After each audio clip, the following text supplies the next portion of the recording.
in the game. I can hit the shot from half court. MVP of all sports. Coach put me in the game. You know I'm the truth on the field. Bad up. Competition know the deal. Coach put me in the game. Woo, woo, woo. Yeah. Coach put me in the game. Coach put me in the game. Welcome to the Coach Staley, Coach English Show. Ghoulish gang. Coach put me in the game. Welcome back to the Staley in English Show with Coach Kurtz. I'm your man, Coach English, and I'm in the building with your boy, Coach Staley. Coach Kurtz is out. He had a lovely brand new addition to his family, so he's going to be out for a little bit, but we're back off a hiatus. This is the first episode back in about 3 weeks. Happy to be back. I'm not going to say whose fault it is. Josh. But welcome back, y'all, to the Staley in English Show, brought to you by Defy Life. Josh, how was your week or vacation or time off? Man, it's been blessed. Had a lot going on. You know, one of our guests on the show, you know, we've been actually on the road together. Our sons play travel ball together, and it's just been beautiful watching them grow and develop and have the opportunity to compete at a high level. The family is good. Baby Leo had his first birthday on May 5th, which gets me into talking about our other co-host, Coach Kurtz, had his baby Mia Kurtz on the exact same day. Well, he didn't have the baby. His lovely wife, Whitney, had the baby on the exact same day of May 5th also. So we have 2 Cinco de Mayo babies in the family. We're pretty excited about that. So I was really excited. I called him to celebrate with him, but he didn't answer the phone. So, you know, I'm wishing mama and baby, you know, speedy health and recovery for mama, and look forward to meeting baby Mia, man.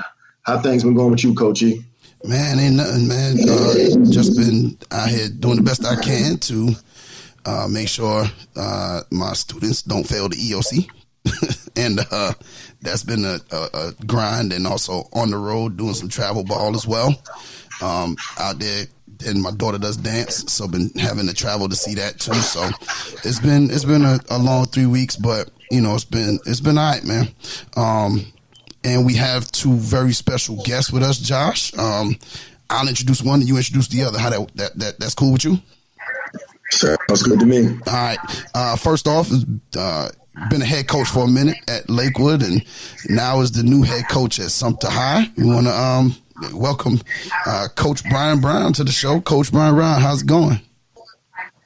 Everything's going well, man. I appreciate you guys having me on. All right. Josh? Yeah, so our other guest he's not new to coaching because he's been around for a long time. Real humble, very hardworking young man in the background, and we're actually excited for him because he has his first head coaching job at South Florence High School, and we would like to welcome Coach Christian Savage to the show. Coach Savage, how things going with you, brother? Everything going good, man. I'm happy to be a part of this show. I'm glad y'all got me on here, man. Great, man. We're really glad to have you guys on. So we're going to kind of go ahead and jump into things and make the show, the first part of the show, about you guys and get you guys take on some things. Both of you guys are in new programs. Obviously, Coach Brown has been a head coach for a while, been coaching for a long time. The proof is in the pudding. His son is little BJ is a very exceptional basketball player. So obviously, and I know this is going to be petty of me, but I look at coaches differently when you call yourself a coach and your child can't play ball. So, you know, I'm like, are you really coaching and your kid can't even make a layup? So that lets me know Coach Brown knows exactly what he's doing. So we're going to start with you, Coach B. What are some of your expectations going into this new program? You didn't really move far. You moved across town, but I know you're the guy for the job. What are your expectations going into Sumter High? I really think that my expectations is pretty much gonna be the same everywhere I go, man. In any situation I'm in, I have high academic expectations for my kids, and just the expectation of working hard. One of the things that I've always asked my kids is what they want to be. I think as an educator, our job is to prepare our kids for the next level. So I just kind of get with my kids and ask them what they want out of life. And then, I just do everything I can to prepare them for it. But, it's all about what the kid wants. And I try to provide an avenue for them. And then that's where my expectations are. I allow them to tell me what they want, then I'm going to expect them to do everything it takes to get what they want. Hey, hold on a second. So Coach B, I see that you said your first expectation is academics, which is huge, especially at our level. Obviously, at all scholastic levels, academics are important. What are some of the things you do to make sure you keep track of your guys? For some of the younger coaches out there that need tips on how to keep up with their guys' academic performance. I think the kids, building relationships with the kids and the parents, letting them understand the importance of academics. And it's one of those things where you would assume that everybody has this cliche understanding of academics and the importance, and it's just not true. I think you have to, as a coach and as leaders, we have to coach our parents, we have to coach our coaches, and in some situations you have to coach the teachers that these kids are in. So you just have to build relationships with everybody and make sure that they understand the kid, the situation that they're in. And it's just like a system, man. I just try to do a good job of building relationships with everybody that's involved, and while I'm pushing my kid and holding expectations to him. That's really the biggest thing that I do, man. I think the biggest thing is just building relationships with the teachers, so the teachers can communicate with you, so you can keep these kids on point. I think just some kids, especially athletes that love basketball so much, anything other than basketball, doesn't keep their attention as well. A lot of kids just aren't good students anymore. And if you understand that, and you got to be there to push them. And I think when you get teachers and stuff to understand, how kids are and how they think, it kind of helps a teacher understand who the kid is. And, just being that person in the middle to help everybody communicate and understand each other. And I think that's really the biggest thing, man, because there's a lot of times that teachers, especially teachers that are non-athletes, that don't really understand athletes. And I just try to get them to understand, sometimes you got to push this kid different. Sometimes you got to use, myself or the parent to push the kid. But the kid has something that he loves, and we have to do what we can as teachers to try to, just to bridge that gap between the kid's weakness. And that's kind of, the synopsis of what I do to try to get my kids academically ready, the ones that need it. Some kids can do it on their own, and then you have ones that you got to find ways to push them, find other avenues to help them out. Good deal. I think those are great points, especially the part about getting the parents on one accord and getting teachers to understand, to have an open line of communication, because a lot of times you'll have a kid struggling in the class, and if you just would have communicated with someone earlier, we could have harped on that and that's right. Not allow an anthill to turn into a mountain. Right. So that's a great point. Coach Savage, we're gonna kind of go into you a little bit, man. I know this is your first head coaching job, so tell me about your thought process when it finally hit home that you are about to be a head coach now. It was very exciting. I mean, I've been working so hard. I started coaching when I was 19, 20 years old, and, just doing a lot of AAU and being an assistant coach and watching and learning, being up under guys and, watching you coach, just watching different people, man. And it was just very exciting when it kind of just sat in on me, and it was like, dang, I'm really about to be a head coach. I'm really about to be running my own program, running my own practices, just doing, whatever I wanted to do. And, it was very exciting, and it's humbling too. I mean, it's a blessing, and, I didn't expect it coming into the season at Ridgeview. I wasn't expecting to go to South Florence. It kind of just happened. So, I'm just blessed, and I'm thankful, for the opportunity. Amen. Amen. So your expectations going into this first season at South Florence, what are some of the things you want to make sure, what are some of the groundwork you want to make sure you get laid out this first year? One thing I want all the seniors to go to college. Even if it's college or military, I don't want kids graduating from South Florence and staying in Florence and not doing anything productive. I want all the kids to kind of just experience college, see what that life is like, get out of Florence, get in a different city. That's one of the major things, even if it's, playing basketball or just going to school to be a regular student. I want to see kids, get out of Florence and experience other things. And probably another expectation to be, honestly, on the basketball standpoint, I want to compete and win the region. Last year they were 6-4. They tied for third place, ended up being fourth place. West Florence was 8-2. Conway was 8-2. So I really want to win the region, and it's an opportunity to do a lot of first at that school. Having home court advantage in the first round, that's something that hasn't been done that I want to do. And just bring a different tradition there, a different culture. So I want to bring that winning mentality over there. And, winning the region, that's probably the number one goal right now. I like that. I like how you did your homework. I like how you knew where your competition finished. West Florence. What was the other teams in the region? Conway was 8-2, and West and South Florence and Socastee, we were both 6-4. So okay, just kind of want to compete to win that region, man. I really want to win that region. So coaches, I hope y'all hear that. Coach Savage is not. He's taking a humble approach, but he's also ready to compete. So that's a beautiful thing. Coach E, what's some of the things you got for our guests tonight? Bryan, for you, at Lakewood, I saw how you had a lot of community involvement.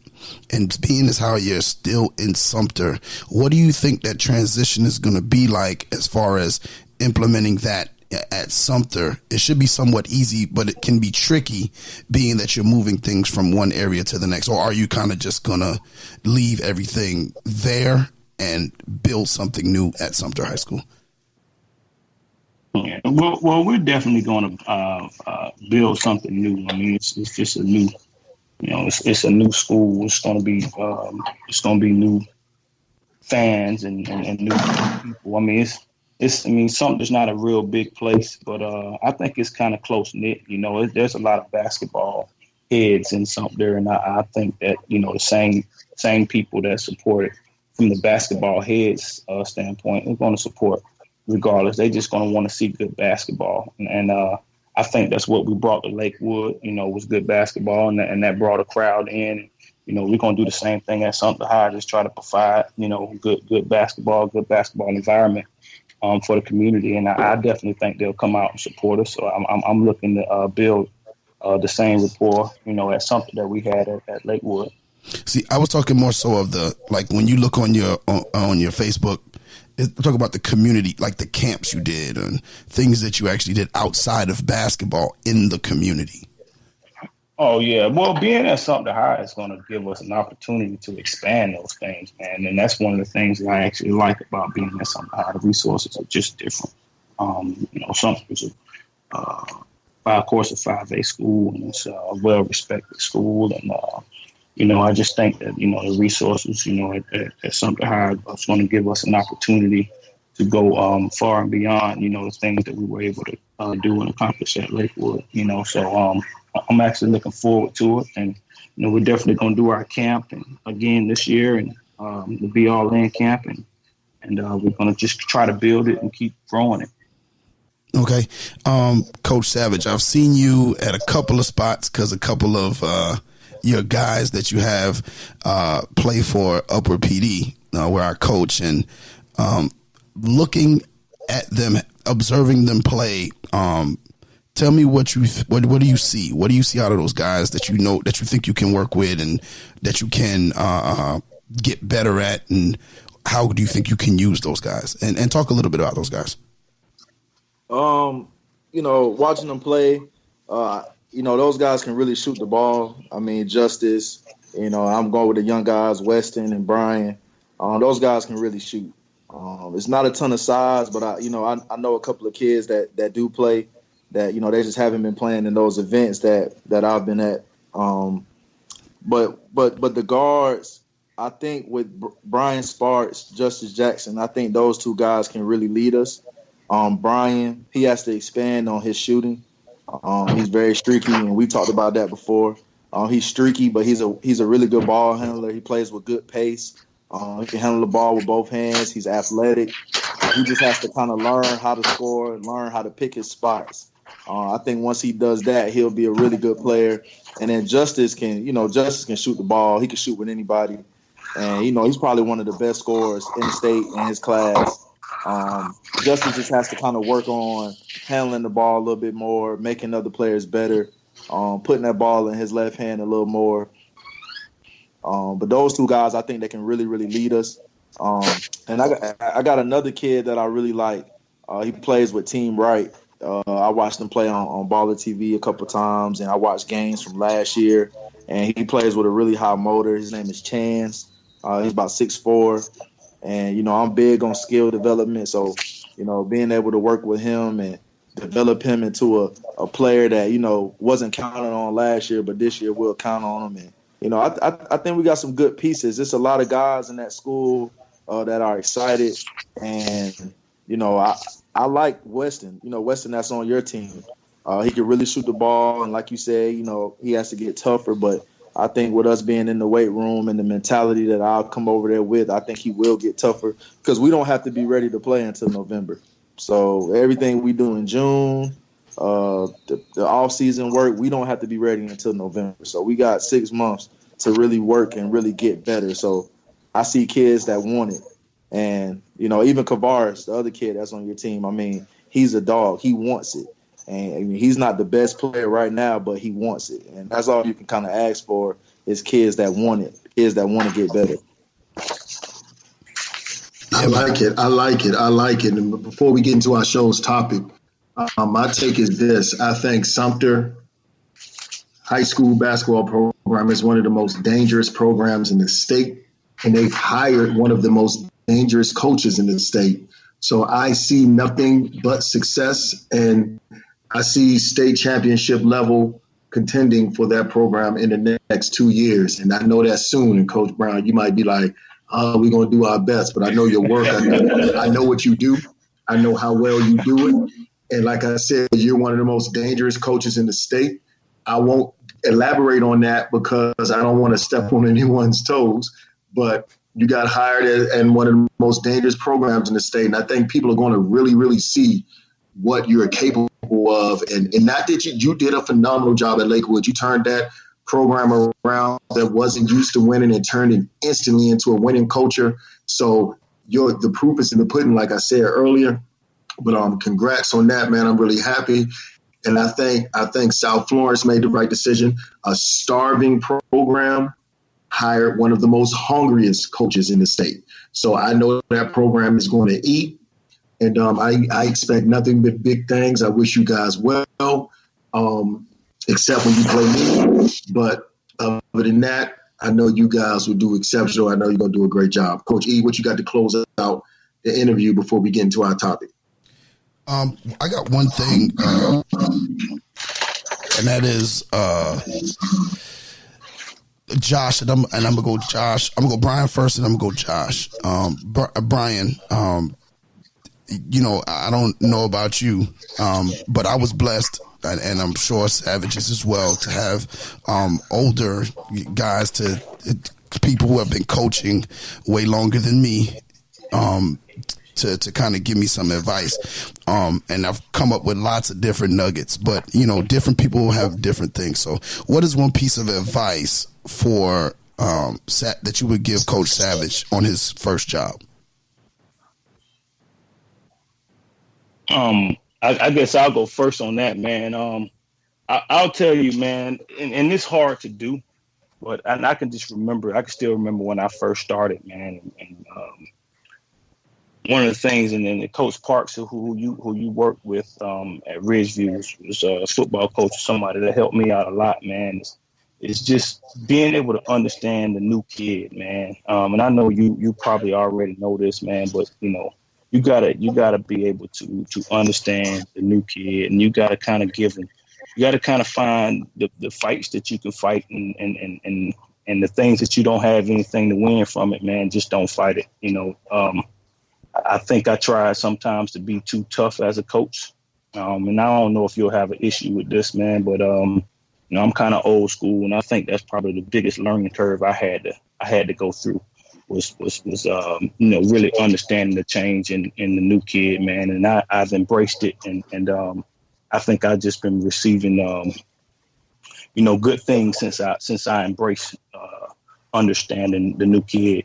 And the next thing is, man, trust yourself, man, and that's very, very, very hard to do because you're going to want to get ideas from people, man, but Coach, you've been coaching a long time. Now is your time to see if your thoughts work, and then if your thoughts don't work, then go back and get the help. I think that's something that I should have did a little more, in my first year, trust myself. And I started trying to get information from other people. And I ended up coming back to doing the things that were in my head. So, and I think that's probably the biggest nugget I would want to give you, man, is you've been coaching a while. You've seen a lot. You've done a lot. I think now it's time for you to trust yourself. If God put you in a situation that you're in, and I really believe that that's where you got the situation from. I think you have what it takes, man, and you just trust yourself, man. Trust yourself, and I think that's the biggest nugget you can take from me. Coach Staley? I think what Coach Brown said was perfect, man. You got to trust yourself. And like I told you the first time me and you talked, Coach Savage, as a new coach, and you are already doing this, like your work ethic has to just be nuts. You got to work hard. You got to teach your kids to work hard and establish your culture. And before you know it, the machine will start running itself because the kids are going to want to meet that expectation day in and day out, and they'll start policing themselves. But I think you already have the mindset, you already have the maturity, you already have the focus on what it takes to be successful. Always remain humble. A lot of people say that, but it's like, and they make it cliche, but it's so true, because when you're humble, you lack pride. And when you lack pride, you open yourself, you enable yourself to grow, because pride, believe it or not, most people look at pride as a great word because they put it on T-shirts and people say it in huddles. But, when you lack pride, it enables growth. And when you do those things, when you're constantly focusing on growth, you give yourself an opportunity to be successful. So just keep doing what you're doing. I love what Coach Brown said. Trust yourself, trust your philosophy. Always look to grow, always seek knowledge, but at the end of the day, believe in what you're doing. And just pray for the discernment that you trust what you're doing, but you'll also have enough discretion to know when to make adjustments. And I think that's one of the biggest things in this coaching game that you got to be able to do is toe that line between being stubborn and also being willing to change. And I think you'll be fine. I think you'll be fine. All right, that's what's up. And I think my piece of advice would be one thing is, and I think Coach Brown and Coach Staley hit the points that I would have got to, and Coach Staley kind of touched on, being able to adjust. You got to be able to, cook with the ingredients you got. Like you got to know, okay, I can't do this, I can't do that. Well, what can I do? What fits what my team does well? And you can have your philosophy. You can have a philosophy without changing it and continue to change what you do according to your team. So I think sometimes coaches struggle with that. This is what I believe and this is what I'm going to do. I don't care what skill set my kids have. This is what I'm going to do. And sometimes you just don't have the kids for it, and you have to alter and adjust. You have to monitor and adjust. It's just like being in a classroom. So that's about it. So I'm going to let hope all those little nuggets help you out on your way. But we're going to let Josh get us into our topic right now. Go ahead, Josh. Yeah, so we want to get into this topic. We talk about it a lot, but we have two very, very, very, very, and a couple of more very knowledgeable coaches in this area. And we want to talk about the do's and do nots of travel team basketball season. You know, a lot of times, and we're not going to really put a lid on it. We're not going to talk about it forever because I know we got two brilliant coaches and they're going to get right to the point. But what are some of the do's and what are some of the do nots, not just only as players, but as parents also during this travel basketball season? Coach Savage, I'm going to let you start with this one. Maybe talk about your position on this because you've seen it all. You've coached it, you administrated in it, you've evaluated in it, and you're still thoroughly immersed in it. So what are some advice you can give to some of the players and parents about the do's and do nots of travel basketball season? I mean, going on the don'ts, you know, for parents, I think a lot of times parents try to coach their kids on the sideline a lot. And, you know, I think parents got to do a better job of just letting the coaches coach. Because, you know, kids listen to too many people.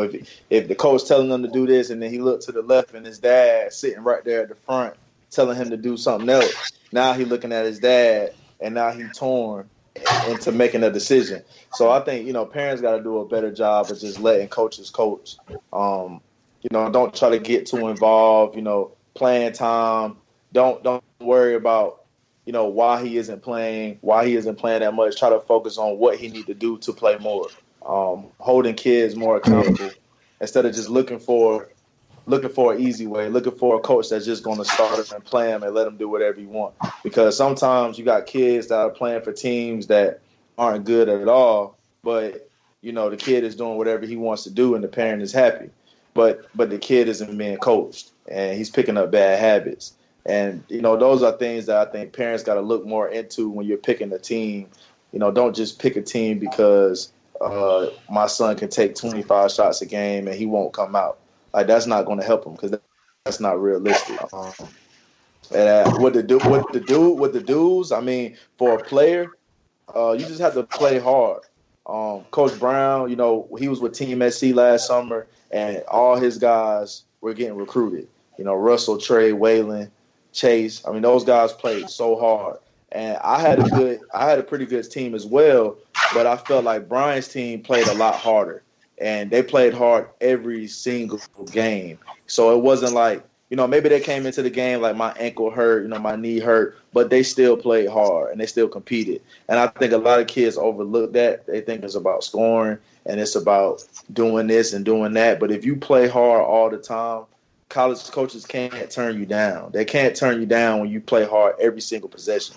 And I watched Coach Brown's team play a lot. Like, I was watching them on YouTube, Baller TV. Like, I was all on it. And that was the biggest difference because I had a good team too, but I don't think my team played as hard as his team. So that would be something that I think kids need to kind of develop more of, just playing hard all the time, not really worrying about scoring, just playing hard and doing what it takes to win. Coach B, what you got, Paul?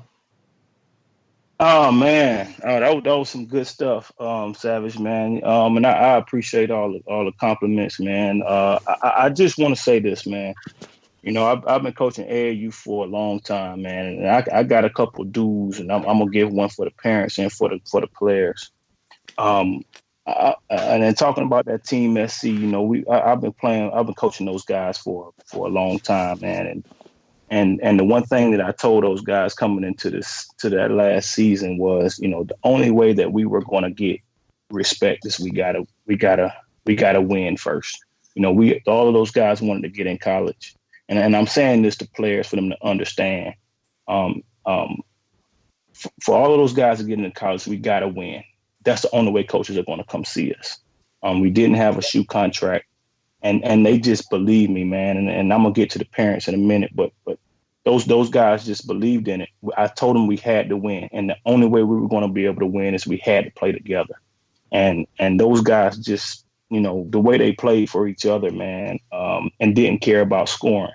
And once you win, you know, coaches are going to come see you. And it happened just the way that I visioned it, man. Once we started winning, coaches started coming to see us, and it didn't matter it was coaches talking about kids that didn't even score a lot of points, but just because, you could tell that they were playing for each other. You can tell that they played hard together. And when basketball looks good, that's like one of the biggest compliments those guys got. Those coaches saying stuff like, we've never seen, teams play like this on the AAU level. And it was really because those guys just played for each other. It really wasn't nothing that Coach Brown was this great coach or, those players were just great. They played for each other. So, and I know it's kind of hard to do, shoe circuit teams, and you're going to have kids that have, high egos. But, man, when you can lower your ego and play basketball the right way, coaches can still tell that you know how to play basketball. They just need to know that you know how to shoot the ball, you know how to pass the ball, and you know how to play the game. If you can dribble, pass, and shoot, man, that's all they're looking for. And I think the kids just get wound up in the scoring. And it would be one day Trey will score, one day Russell would score, one day Waylon, Chase, and another kid, Tracy. It was, all of them had the ability. But once coaches know that you have the ability to score, man, you don't have to score 20, 30 points a game. They just want to know that you know how to play. And that's the biggest thing that I'll give the kids, man. The dudes, play for each other. In order to win, you must play for each other, and you can still do it at the AAU level. At that team last year really proved it. And for the parents, man, I'm gonna give you another do real quick. Man, the parents, man, they support it, and you got to be together. And those parents, they made their kids trust me. Those parents told their kids to trust me. Whatever Coach Brown said, you do it, and they just backed me. And I know that everybody's wrong. I know there's been several times that I've been wrong over the years, but those parents still back me. And I think that that's one of the biggest things that I would say. I think that contributes to a lot of success. A lot of things that I didn't have to worry about that most AAU teams worry about. So another do is, man, parents, man, you have to support your coaches because your kids hear everything you say. And if you have more power over your kids than the coaches do, believe it or not. I know they say the coaches have more power, but, kids are going to listen to their parents. So if the parents feel a certain way and you say those things around your kid, it's going to change the way that kid plays. It's going to change the way that kid thinks. And when you have several kids on one team that's not getting the support from the parent with that coach, man, I just think it changes the dynamic. So I think that having the parent support that I had was very, very instrumental in our success, man. And parents just really don't understand the importance of supporting the coach and the staff and trusting the process. And I just think if we get more parents knowledgeable about how important support is and trust is, I think the AAU can get better. So to coaches, and I think that one of the things that I learned is you got to coach your coaches, you got to coach your players, and you got to coach your parents. So, from a leadership standpoint, that's one of the things that I talked about with my parents, with my players. I just think you got to kind of find a way to coach your parents into understanding the importance of support, man. And those are my two do's. Don'ts. I don't even don't do the opposite of what I just said. Don't play for yourself. You got to play for the team to win, and parents, don't not support your coaches. If you don't support your coach, you might as well just move your kid. It'll be better for you, and it'll be better for that program, in my opinion. I like that a lot, Coach. I'll jump right into my do's and don'ts. Both of you guys, you and Coach Savage, spoke so eloquently and did such a great job. It's hard to follow it up, but I guess my do would be this. Do be prepared. A lot of times we say you want to go to college, but we aren't prepared. You can't just show up to the game and then try to impress the coach. You have to be sharp. Like Coach Savage and Coach Brown said, yeah, show that you want to play hard. Show that you want to do the extra stuff to help your team be successful. But please don't let the reason why you aren't sharp be because you aren't prepared. Iron sharpens iron. Make sure you're putting yourself in a situation where you are prepared for these moments. And I think you'll be fine. And it's very pivotal on the men's side now. As you can see, young men, college coaches only had one viewing weekend in the spring. Correct me if I'm wrong, y'all. You know, they had one viewing period, and that was it. They had 3 in July. Now they only get 1. Yes, they did add the 2 weekends in June that the national federations and scholastic federations are supposed to be controlling, but they're so brand new. And whenever something is brand new, you know they're going to have hiccups. So guess what? The same amount of kids aren't going to be seen and evaluated. I'm not afraid to state my opinion on it. I really don't agree with it 100%. I think it should have been well thought out a little bit more. But what's done is done, and there's nothing we can do about it. So you have to be even more prepared, especially on the men's side. Now, the young ladies, you still have your 2 viewing periods in the spring, and I don't think they lost anything in July. But obviously, they don't get the 2 weekends in June. But with that being said, you know, back on the men's side, it's things that occurred that caused these drastic changes. But my dude would be, please do be prepared. You know, be prepared. And I guess my biggest don't will be is kind of like piggybacking on what Coach Brown said and Coach Savage said. You know, support where your kids are. A lot of times we neglect the power of mental capacity and the thought process. So a man thinketh, so he is. So if you think things aren't fair, if you think, oh, I could be doing better, that's exactly the state you would be in. But if you actually put your mindset in a positive place, things would change for you. So that's my do's and don'ts. Coach E, what you got, Papa? For me, I think it's simple. It ain't real hard. One is what y'all said, and I think it's redundant because I think it's the overall general consensus. If you're not going to support the coach, right? If you're going to sit in the stands and you're going to talk trash about the coach and how they're coaching your child, it's not high school. Take them to another team. Like you don't have to sit here and take this. If your child is being so wronged, why is it that you're putting the team and your child in this bind of uncomfortability? Because the coach becomes uncomfortable, the kid becomes uncomfortable, the other kids become uncomfortable, and now nobody's performing well when they're supposed to, because we're supposed to be using this time to get better, to get seen, to raise our stock. Like all of these good things are supposed to be coming from this, but all of this negativity that you're spewing because you're a parent that feels whatever kind of way about the coach. Okay.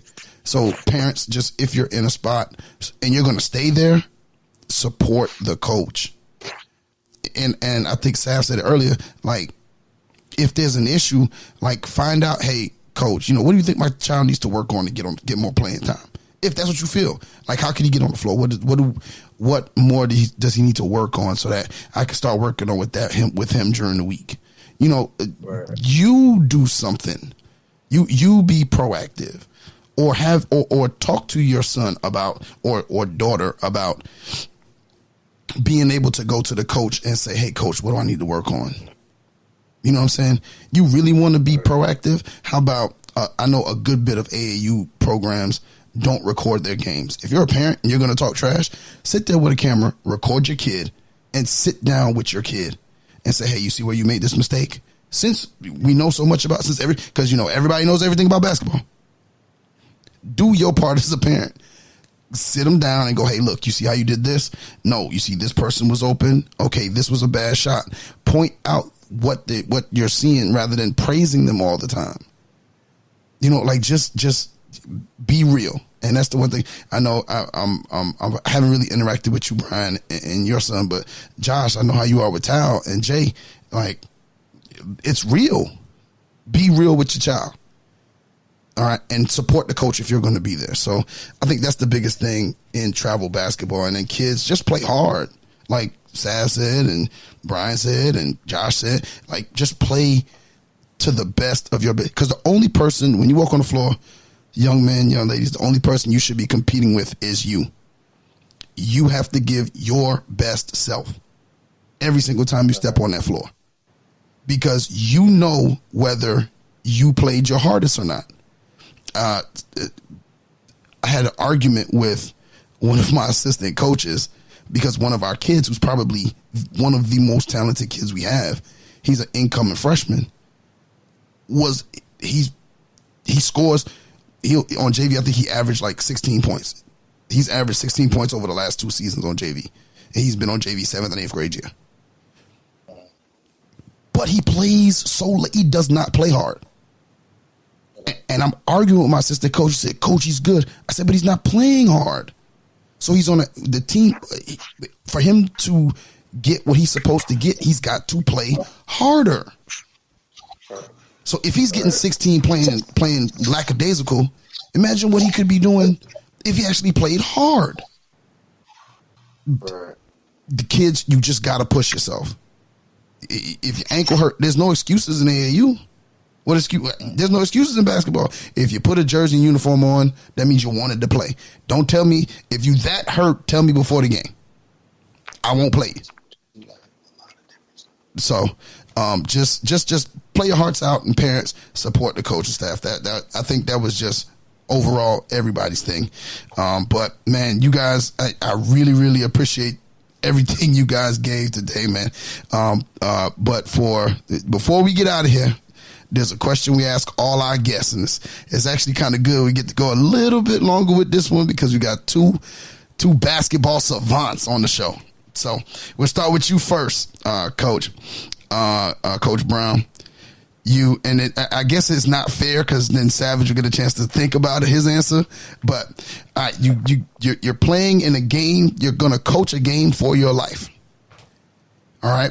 The other team you got to play against has Michael Jordan, Kobe Bryant, LeBron James, Shaq, and Kareem Abdul-Jabbar. What is your 5 that'll beat that 5? I'm sorry, not Kareem Abdul-Jabbar, Magic Johnson. I'm sorry, Magic Johnson, not Kareem. So you got Magic, Jordan, Kobe, LeBron, and Shaq. Oh my God. There's definitely a team that can beat them. Okay. Who's gonna be the coach? No, you get to pick your 5. What is the 5 you pick? Because you're gonna coach that 5. Your 5. It could be from any time period.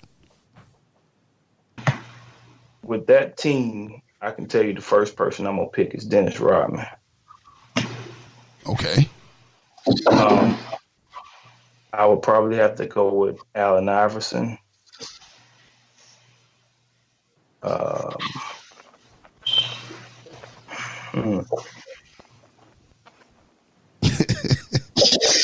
Goodness gracious. I'm ready.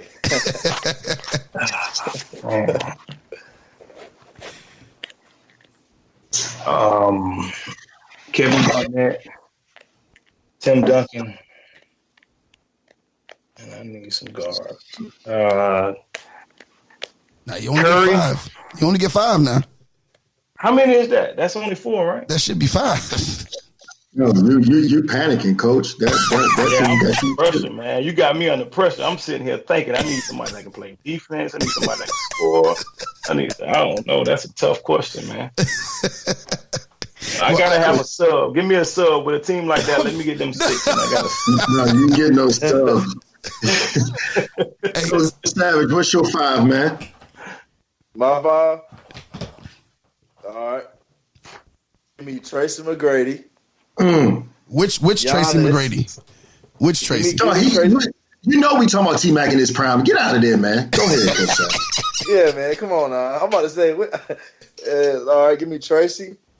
Give me Giannis, Kawhi Leonard, KD, and the Joker. That 5 killing that other 5 because Shaq can't guard the Joker. Yeah, that was actually a good list. Man, we pulling Shaq out the paint. That's a tough comeback. That's a tough comeback right there. He's better than me. I thought about it. I had a chance to think. So as soon as you said the names, I started typing in other names. I like it. That's one of my favorite 5 so far. Yeah, I think that has got to be probably one of my favorite 5s we've had so far. Yeah, good job to the young guy. Even though I think he borderline cheating because like he wouldn't have said the Joker 6 months ago, so he's kind of like cheating. Yeah, you're right. And look. Also on a real talk, if I didn't say Joker, I'm gonna say Anthony Davis. I like it. That's tough. That's a tough. You go 5 out on them dudes, somebody got to come out gonna get beat off the bounce. That's tough. We going at Shaq, man. And Magic, because Magic ain't play no D. No, heck no. And we sagging off. That's tough. Well, all right, guys. Before we get into our shout outs, man, I got one last question for both of y'all. Coach Brown and Coach Savage. Josh, if you go there, I will cut your mic off. Now, in the pre-talk, you said don't over-talk each other. So let me finish talking. So you guys are both hard-working coaches. I know you guys put the time in, and sometimes you get caught in the spur of the moment. But let me ask y'all boys something. Have y'all ever, because your team was frustrating y'all, demonstrated how to do a form squat and run a mile in a pair of duckhead khaki pants? I don't think I'm old enough to answer that question. Do you know what duckheads are, though, Coach Savage? No, sir, I do not. Oh my God. Goodness. Wow. Yeah, you're baby. Young. You're baby. You just told on yourself. Well, I can't say that I have, man. I can't say that I have. But wouldn't it be impressive if a coach would have done that, like ran a mile in a pair of duckheads and squatted in them? Just to prove a point. That's pretty impressive. I think that's a coach that's all in right there. And that's all I need to hear. All in, and he walked home afterwards. Oh, wow. So you did that. That's what we're getting at. Who, me? Yeah, you did that. Oh no, I'm not that noble. I need some reaction in my khakis. You know, duckheads don't stretch. It's just material. Like what you get, right. It don't move. It don't move. Nah. Coach English, who did that? I don't know what you talking about. Because, Josh, this story has changed over time. You've been telling the same story for about a year and a half now. I did not. It started I just got this question. You still own a pair of duckhead? No, I do not own a pair of duckhead. That's what I'm saying. Like, you don't understand how much this story has evolved. I know y'all can't do it, but if listeners, new listeners, go back in our episodes about episode 20 and just start listening, and you can hear the evolution of this story to this point. Every time he adds something new to the story, every time. First off, I squatted in khakis. Right, that's how it started. Then it went from squatted in khakis to I ran with the kids in khakis. Then it was I had the khakis with the pockets on it. Then it was I had the khakis with the duckheads. Then I walked home. So I did one day get frustrated and demonstrated a squat. They did piss me off one day, and I had to run a mile to show them that it could be done. I did not do it in khakis, though. What you had on there? What you had on? I had on some shorts. That's what's up, dog. It was khaki shorts. I must admit they were khaki shorts. Equivalent to like an old pair of Dockers. Like, you know. Josh, I will give you this. It was a pair of khaki shorts. I will give you that. Oh, so now the truth is starting to come out. It went from. Here it goes. Here it right, goes. No, right, I will give you that. It was khaki shorts. And you did you walk home? No, I didn't walk home. Oh my God. No, when I got home, I walked to the grocery store and walked back. Oh. But I drove home. Oh, what? Now it's the grocery store. I did. I walked to the grocery store. Because remember, I was talking to you and Micah on the phone on the way back. That's all good, dog. Look, man, let's get to our shout outs, man. I don't want to hold up our guests and our listeners. I go first. Shout out to all our listeners. Much love. Shout out to our guests. We really appreciate y'all coming on. Once again, shout out to Coach Kurtz and his wife, Whitney, and beautiful new baby, Mia Kurtz. Wishing, like I said, nothing but health for mommy and baby. Coach Kurtz, make sure you take care of those women. Everybody continue to fight young athletes. We're going into the summer. That's not an off season. That's just a season to get off. So get off on your game. Work harder and push yourself to get better. And I'm done. Coach Brown, any shout outs and anything? Lasting impression? Hey man. First, man, I want to shout out to my son's head AAU coach, man, Coach Staley. And I want to say this, and I'm being as honest as I can, man. I have learned so much in the last year, just listening to how he communicates with youth. I knew he was a really good high school coach, but I didn't know how good of a youth coach he was. Very good speaker, and he knows how to get the most out of his kids, man. I just want to tell you how much I appreciate you working with my kid. I will continue to support you as long as you're coaching the man, and I just want to just make sure you understand how I feel about you, man. I really, really, really admire the way you coach, man, and I'm definitely learning. So make sure you keep doing a good job so I can keep writing down in my book when I leave. I appreciate you letting me coach your fine young man. You got a great young man, and if I'm still coaching, I hope I don't have to coach against BJ, because I know he is going to be a stud. Lord have mercy. So thank you for allowing me to coach him. And then again to all of the listeners, man. Thank you. If you're listening, that means you're trying to learn something, trying to figure things out when it comes to basketball. And I think the key to success is learning, man. And that's it, man. Thanks again for you guys for having me on the show, man. And Savage, man, I hope I don't have to run into you, man. I know that you're a good coach. I know that you're going to do great things there, man. And I'm happy for you. And I can't wait to see the success that you bring to Florence. I appreciate it, Coach. We play y'all first game of the season. First home game of the season. That's going to be fun. I appreciate it, Coach. Yeah, if I'm off, I know where I'll be. Yeah, I'm gonna get some popcorn for that. Coach Savage, get into your shout outs, Papa. I'll give a shout out to y'all too, man. Staley, Yusuf, thank y'all for mentoring me, and y'all helped me make that decision, be confident in it, and shout out to my mom, my dad, that helped me get this degree. Just graduated college. If it wasn't for my dad and my mom, I wouldn't have got that. Just shout out to everybody at South Florence, man. Shout out to the Ridgeview family too, man. I appreciate everything they did for me, and I'm grateful for the administrators, the kids, the coaches. It was a family environment. I'm gonna definitely miss everybody there. So shout out to Ridgeview, man. Definitely.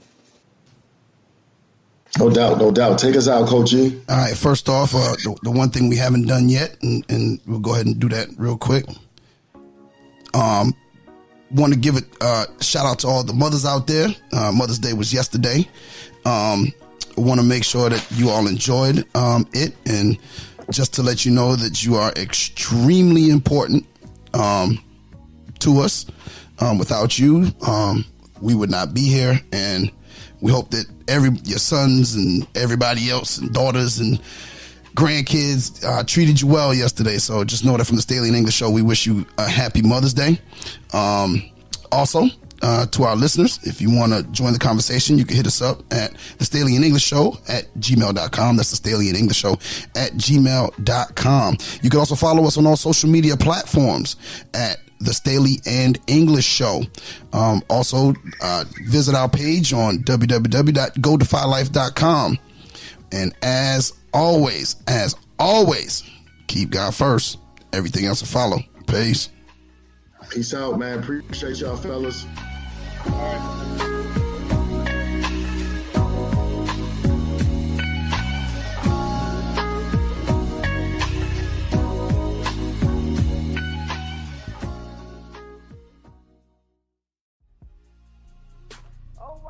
Welcome to the Anything, Everything, and Nothing podcast with Lynn and Kim. Join us as we discuss the latest in everything from entertainment and current events to the craziness that is our real life. Let's laugh, let's live, let's talk about it. New episode every Tuesday on the Defy Life Podcast Network. And remember, if you're not defying life, then what are you doing? Lynn and Kim.